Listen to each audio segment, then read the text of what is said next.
Today we've got ourselves a Decidueye appreciation video. What's good? Welcome to the channel.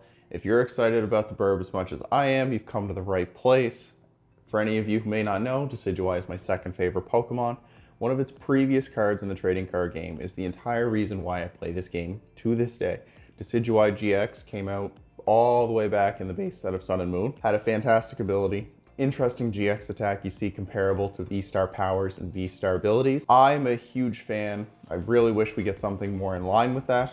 However, the Decidueye EX we're talking about today is still exciting, and I'm happy to share you the 60. So if you haven't seen, we've already posted Charizard on the channel, the most hyped, the most powerful, the most consistent new deck out of Obsidian Flames. So be sure to check that out after you're done with this one, and let me know what you want to see next.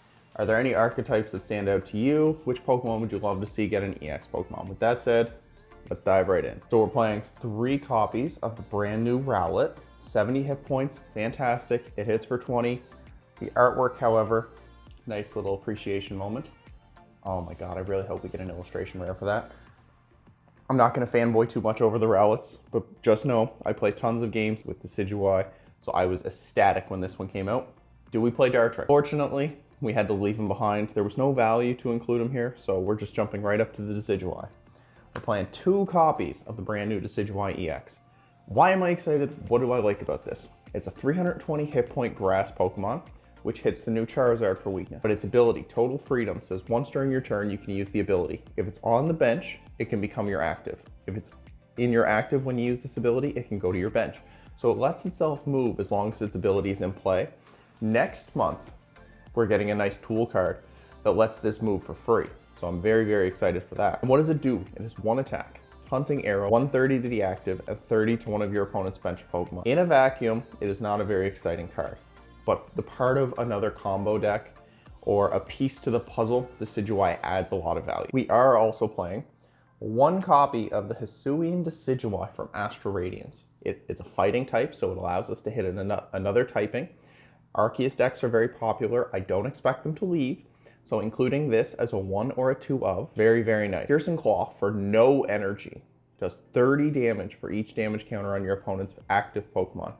If you put 4 damage on an Arceus V-Star and hit it with Piercing Claw, that's a knockout with weakness. Again, as they're very popular and very difficult to deal with, Hisuian Decidueye gives you a cleaner answer, so we can use other attackers in the deck to set up, and Decidueye can clean up. So what necessary evil are we going to piggyback off here? I know I've complained about it a lot. I'm not a fan of it. However, we're going to embrace the dark side here. We're going to use the Lost Box engine. So we're playing 4 copies of Comfey. So flower selecting lets you look at the top 2 cards of your deck, put 1 into the Lost Zone, 1 into your hand. We are going to be fueling those relevant numbers of 4 in the Lost Zone, 7 in the Lost Zone. So we're going to take advantage of those for acceleration and for early attack. Cramorant, of course. Natural 2 of. It helps soften things up, and it also lets Piercing Claw do damage. So if you have 4 cards in the Lost Zone, this thing can do 110 damage to the active for free. And then of course the boogeyman of the format. We're playing 2 copies of Lost Mine Sableye. If you've been playing for any bit of time, you know what this card does.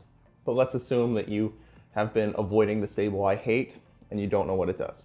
So for 1 Psychic Energy, you can use this attack if you have 10 or more cards in the Lost Zone. Put 12 damage counters on your opponent's Pokemon in any way you like. That can take KOs, that can take multi-1 prize KOs, that can set you up for Piercing Claw damage, that can set you up for relevant Hunting Arrow damage, that can finish off something from Spit innocently. You name it, Sableye is a menace, and anything less than 2 is criminally underrated. So Sableye might steal the show some games. Still feel like it's one of the strongest attackers in this deck. What else do we have on the back line? 1 copy of Drapion. Mew is still good, it's not going anywhere. Have your means, you can play Spiritomb, but I like to be able to hit Mew right in the face. 1 Manaphy, because Lost Box not going anywhere, so there will be Pokemon trying to take your bench apart. Manaphy does not protect you from Sableye, but it does protect you from Radiant Greninja, which we do use in this deck. So it discards 1 energy card from your hand to draw 2. For 2 water and a colorless, discard 2 energy from this Pokemon, and it does 90 damage to 2 of your opponent's Pokemon. We will utilize that. We will utilize every attacker in the deck, some capacity. It's a very well-rounded deck. We're just taking advantage of the Lost Box engine and turning it to something good, depending on who you ask. Next up, we've got our supporters. 4 Colress Experiment. So it lets us look at the top 5 of our deck, put 3 into our hand, and 2 into the Lost Zone. It fuels our Lost Zone count so we can hit that 4 and 7 number.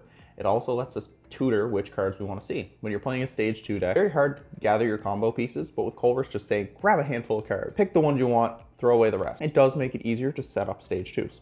You do see it a lot, most stage 2 decks outside of Gardevoir. That's a tangent for another day. Playing 2 copies of Boss's Orders. We usually use about 1 in the run of a game, but 2 is nice. Lost Zone, you have some tough decisions. Always feels bad when you have to Lost Zone the 1 boss in your deck. Don't do that. 2 Roxanne. This is piggybacking off Giratina, which is seeing a ton of play. When your opponent takes their early prizes, whether they take a Decidueye and a 1 prizer or a couple 1 prizers, slapping them down to a Roxanne where you get 6, they get 2.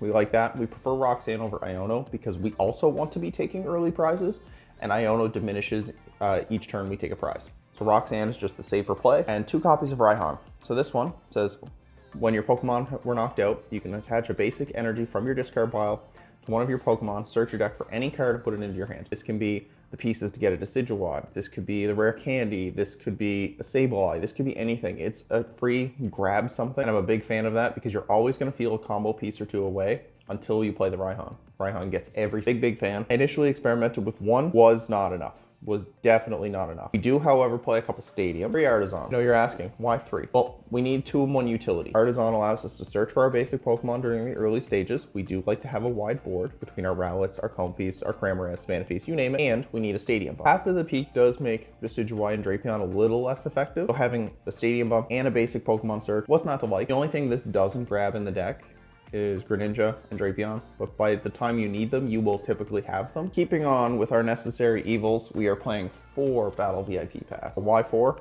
Because it's one of the best setups in the game. Is a very risky, high risk, high reward. Yeah, one day it'll rotate and then we don't have to play it. When that day comes, great. Until then, we are playing it. Playing 2 copies of Mirage Gate. So when you hit 7 in the Lost Zone, you can search your deck for 2 basic energy of different types and put them onto your Pokemon in any way you like.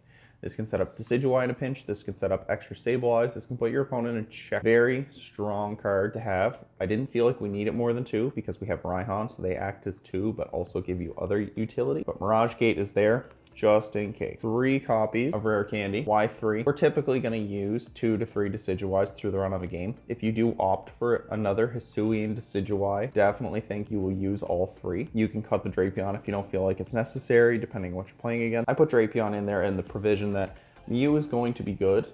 Very, very good. And I just want to have a quick way to steal 3 prizes from them. Not at the start, at the end. And then we're playing 3 switch cards. All of our Pokemon are basic. Also messes with some math. So it's a switch your active basic with one of your bench Pokemon. If you heal 30 damage, if you do, heal 30 damage from this Pokemon. So in the mirror match with Sableyes, they'll try to set you up for KOs. Switch card taking away 30 damage is enough to maybe buy you another turn.